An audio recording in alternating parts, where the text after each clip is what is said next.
I today wanted to take a little bit of time to talk about half square triangles, give some tools and tips and tricks and charts and all the information I can think of to get you started using this basic little block.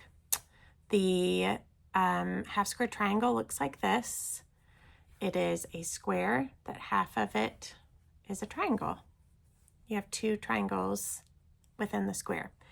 And it is such a basic little block that is used in so many quilt patterns. You will see it in star blocks, in so many vintage blocks, and you can even just find loads of scrappy triangle quilts that are super beautiful and inspiring. And if you are a new quilter and you're wanting to learn how to go from maybe basic squares or straight angles, like 90-degree angles in your quilt, think like a square or a straight line. This one just is so versatile and helpful, and is one you're definitely going to want to add to your things you can do when it comes to quilting. And so I'm going to talk about 3 different ways to create half square triangles today. It's not that is an exclusive list, but that is a good list to kind of start with. If you buy a quilt pattern, these 3 are most commonly going to be the ones that show up in those patterns.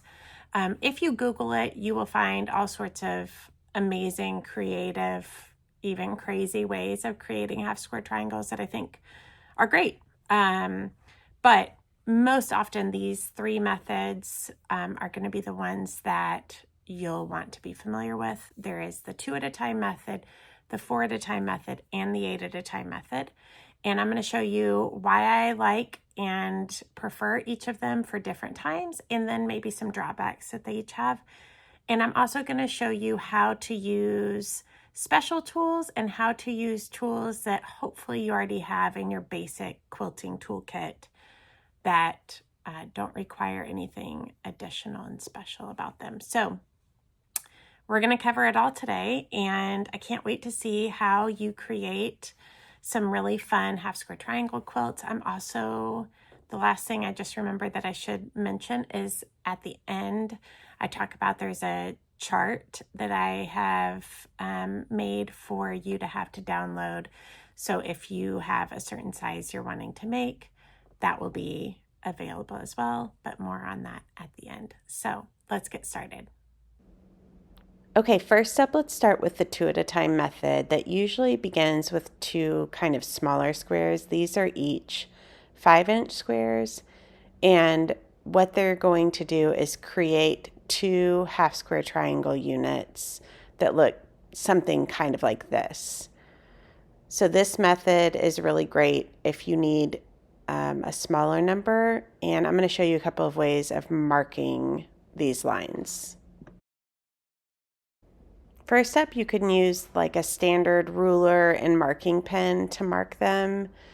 The other method that I usually prefer is to fold them in half and give them a good little press. This tends to feel a little bit quicker to me, especially if I'm doing a lot of them at once. So I'll tend to use that. Then you open it up and kind of press it out. And then you're going to match them right sides together and pin them right sides together.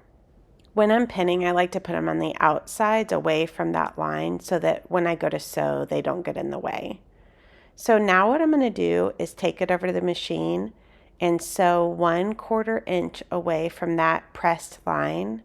You can see here I've gotten it sewn down 1/4 inch away from that pressed line. Okay, now it's time to cut directly on that pressed line, right down the center of it.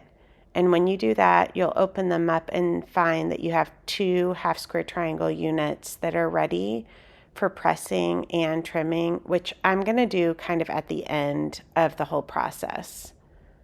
So let's set those aside for right now and then get started with the 4 at a time method. The 4 at a time method is nice. This time I'm going to start with 2 10-inch squares, so a little bit larger.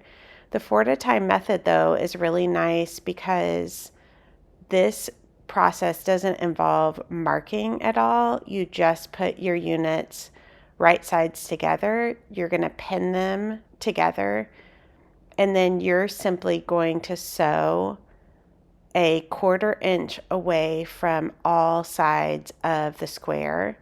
And you can chain piece this, you can sit and just really crank them out.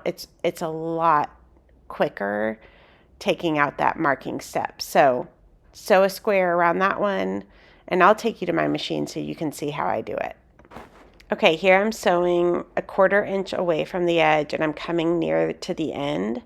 So when I come to the end, I'm going to stop about a 1/4 inch up from the edge and leave my needle in the down position. And then I will lift my presser foot and pivot it around, and then keep sewing that 1/4 inch away down the machine. Alternately, you could just sew off the edge and chain piece if you're doing a bunch of these, but that's my most common method for making these. We've gotten it sewn. You're going to remove your pins if you haven't already, and just check and make sure you did get all 4 sides. It's completely enclosed. And now for this method, you are going to cut on the diagonal from corner to corner. And if your ruler is a little short, one thing you can do is, again, use that folding and kind of pressing method to press a line that you're going to cut on. This works if you have limited supplies and rulers that aren't super long. You can still use like the fold and press method. But I'm going to use my ruler and my rotary cutter and give a quick little cut from corner to corner. And then I'll rotate my ruler around and cut the opposite corners also.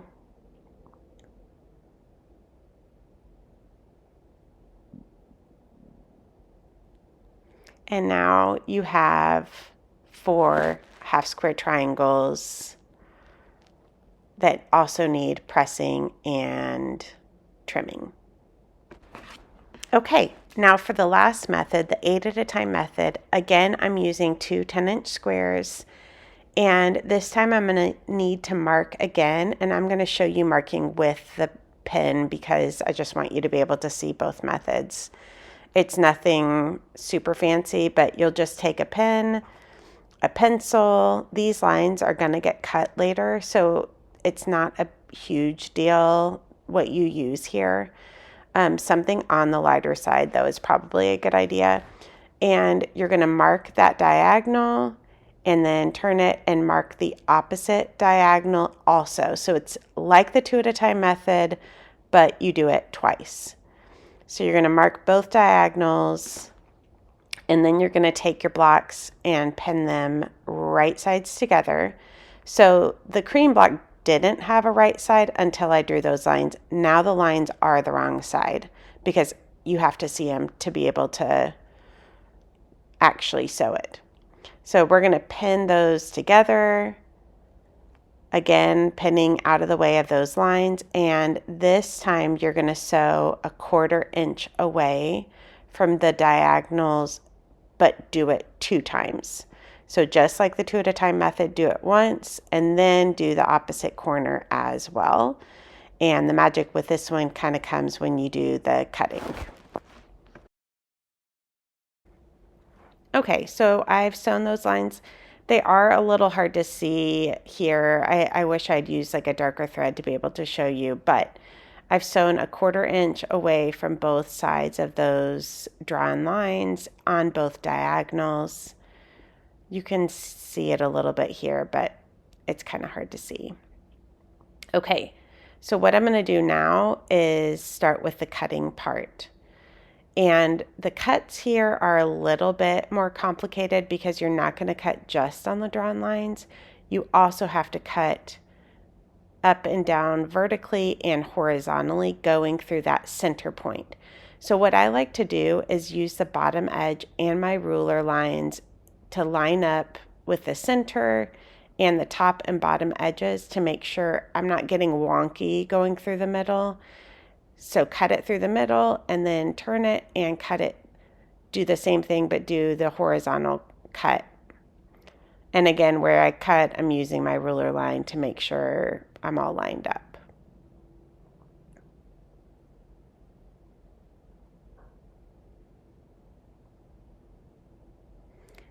Okay, now without shifting anything, you don't want your block to be moving around here. You're going to cut through that line that you drew on both diagonals.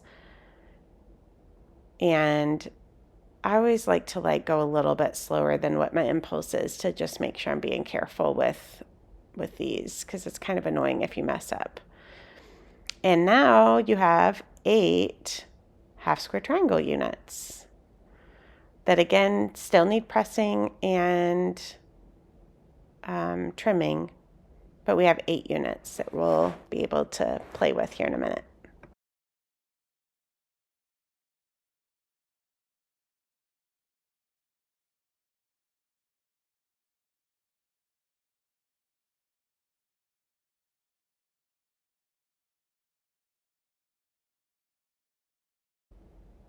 Okay, first up, let's use a regular ruler. Now, this is a 6.5-inch ruler. You may have a varying size square ruler or something like that. It just needs to be about the size that a little larger than your half square triangle is going to be.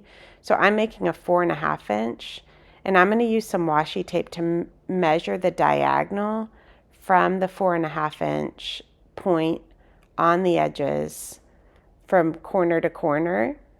So my washi tape really runs along that edge from 4.5-inch all the way down to 4.5 inches. And that's going to measure or line up against the edge of that little unit. So now with this method, you can really press it either way. You can press it to the dark side, which means kind of pushing that fabric towards the darker of the two fabrics and pressing. Or you can press the seams open. So I'm going to do both just so that you can see that it doesn't matter for this method of trimming. And then I'll also show giving it a little press open.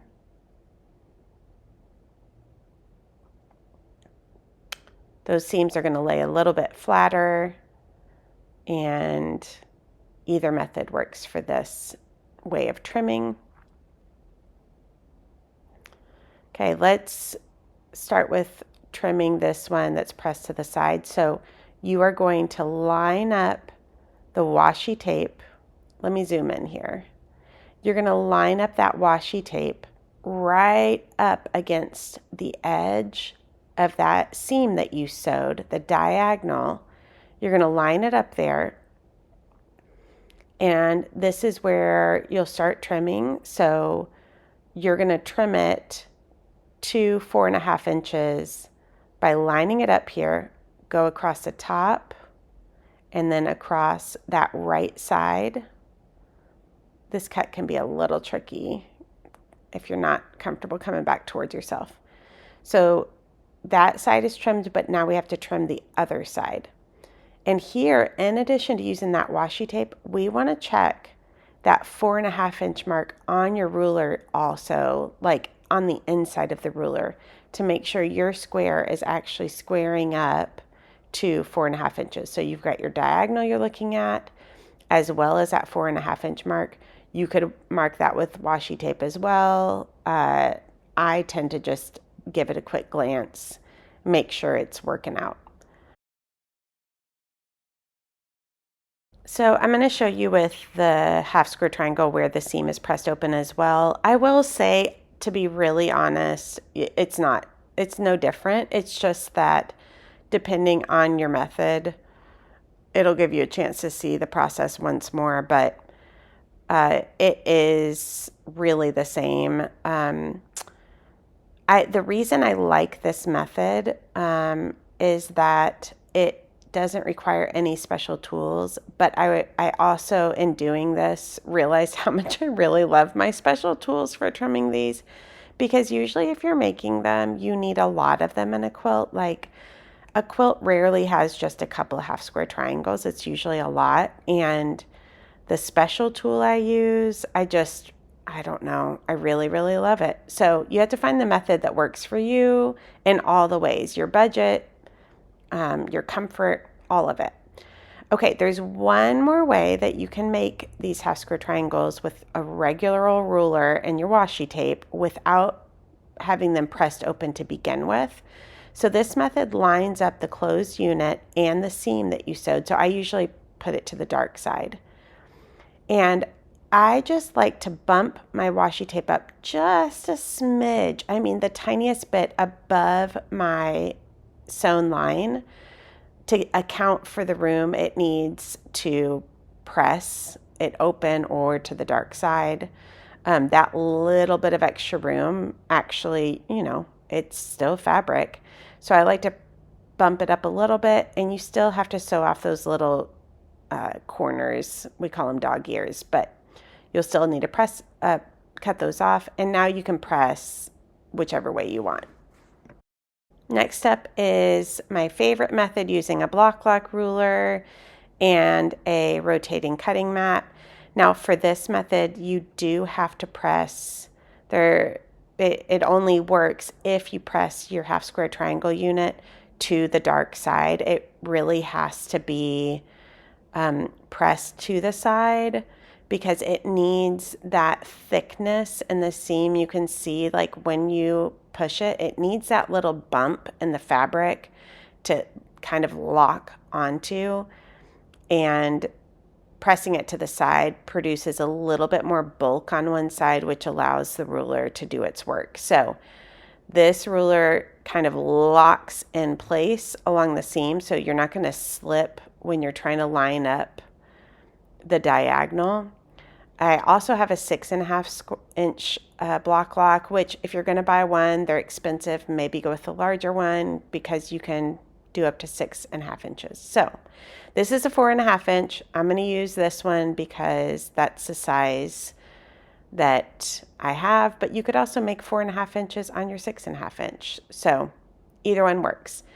But let's trim this up. I've gotten it lined up on my center of my block, and the nice thing about this rotating cutting mat is you can just rotate it around, trim, trim, trim, and you can probably see how much faster this is, partly because this is what I'm most used to doing. So now I have one beautifully trimmed and ready to sew.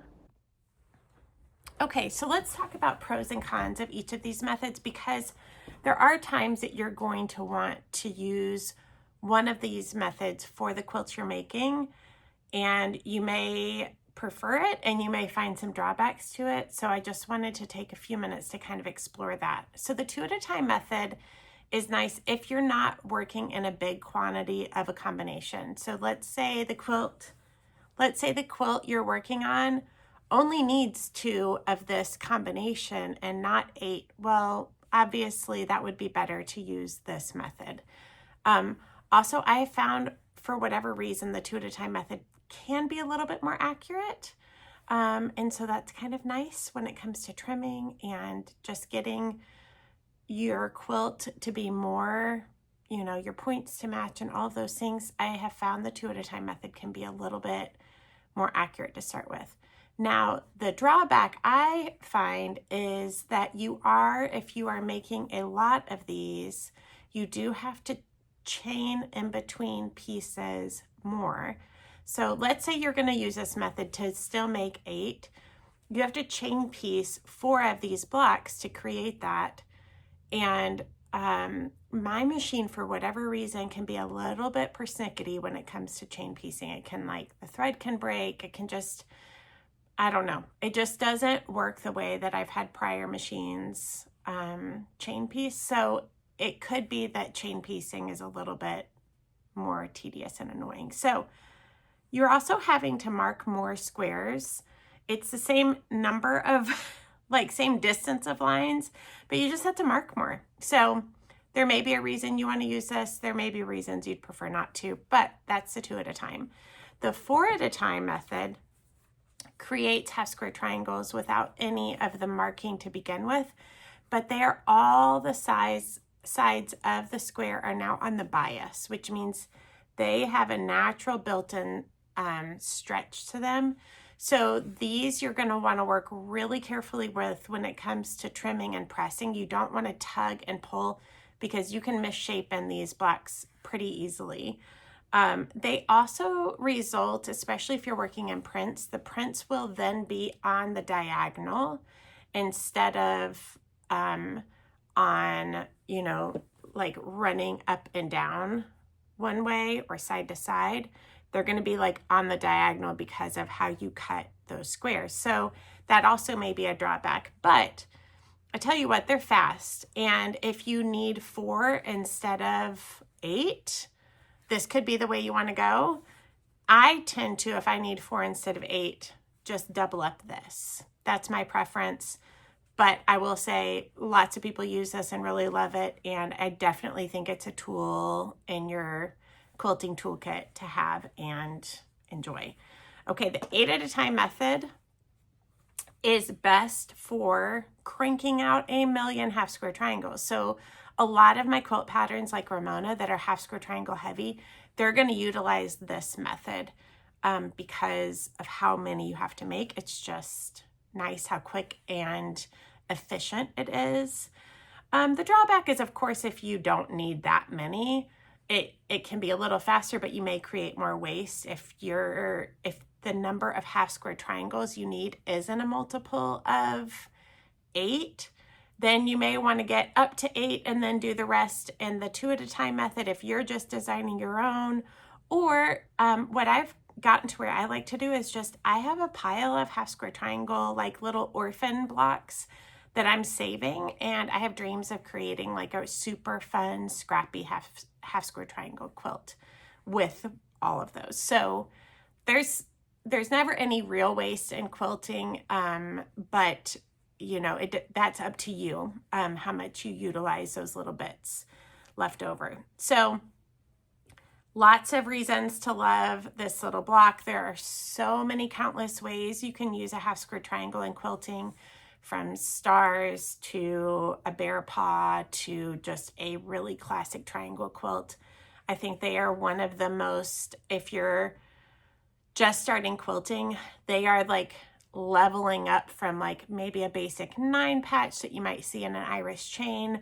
This might be your next step up that will really expand what you can do and make you feel more confident in trying some new designs and styles of quilts. So I really think, you know, they're just like a great little block to have in your toolkit. I have worked on assembling some little charts, half square triangle charts, so that if you are wanting to like explore making a half square triangle quilt with 4 at a time method and they all turn out to be 5 inches, you can utilize this chart to see, well, what size square do I need to start with? Then what size do I trim it to decide what size the finished quilt will be. So I've made some of those charts for you, and I'll add those to the notes, as well as links to the tools that I've used, because I do think a lot of times those can make the process a little bit easier and a little bit more enjoyable. So thanks so much for watching. I really hope you'll give half square triangles a try. Drop any questions and messages you have about this, maybe any special tools or tricks you've learned along the way, and let's get started making some half square triangle quilts.